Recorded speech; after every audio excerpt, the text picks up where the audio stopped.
शीर्षस्थ विचारवंत ऐसे लोग इंटेलेक्चुअल और इंटेलिजेंस एजेंसी के मिलिट्री इंटेलिजेंस के लोगों ने साथ में बैठकर आगे चलकर इस प्रकार के घटना न होना चाहिए, इसलिए क्या क्या क्या करना पड़ेगा।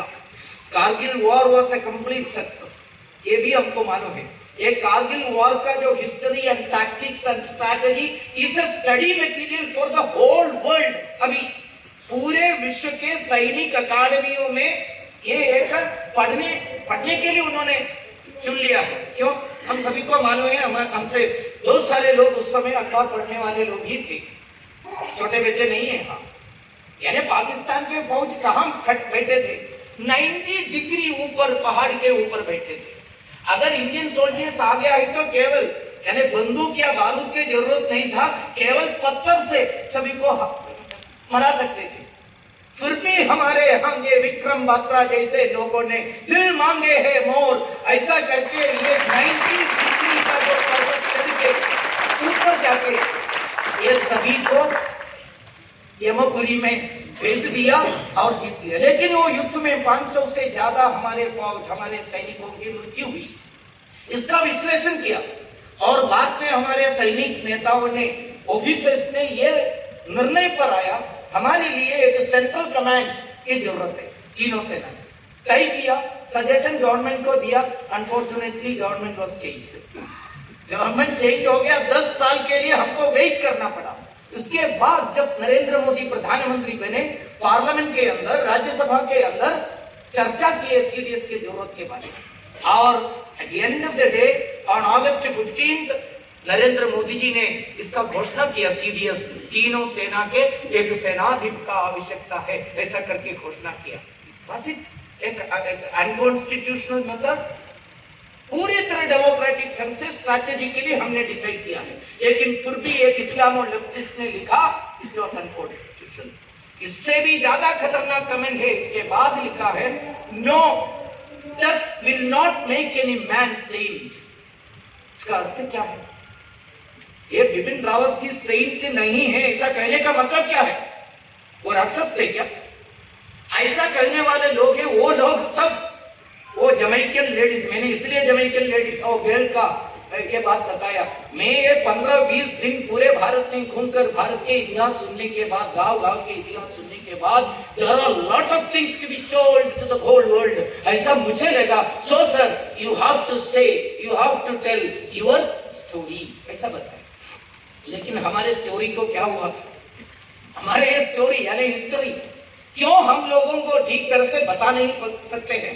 इसका कारण आवर स्टोरी, हमारे हिस्ट्री पॉइजन्ड हुआ है, ऐसा मैं बता।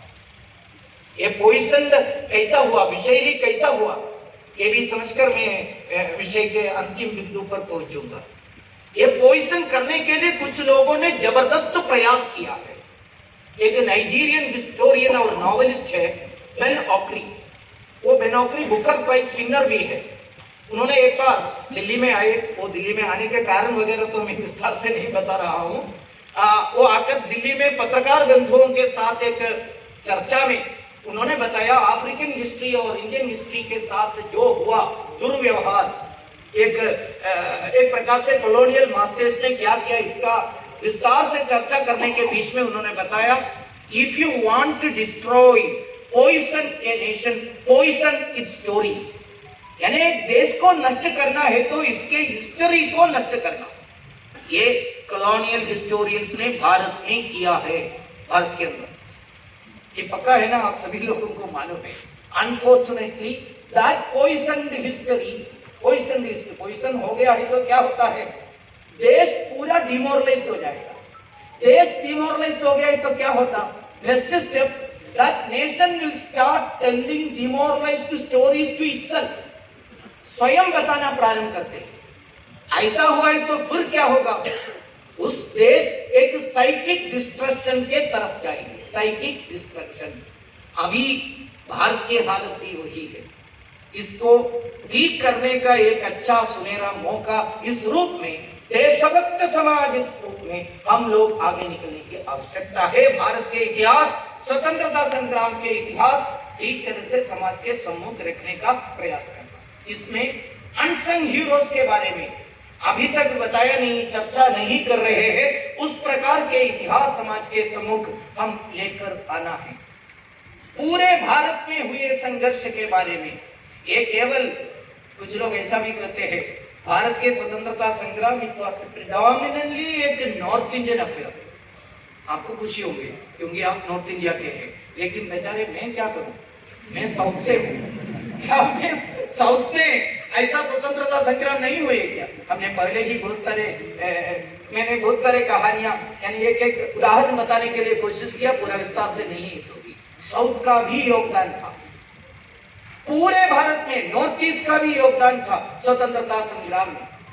लाजित बड़फुकन जैसे लोगों ने स्वतंत्रता संग्राम में भाग लिया है। पूरे भारत मतलब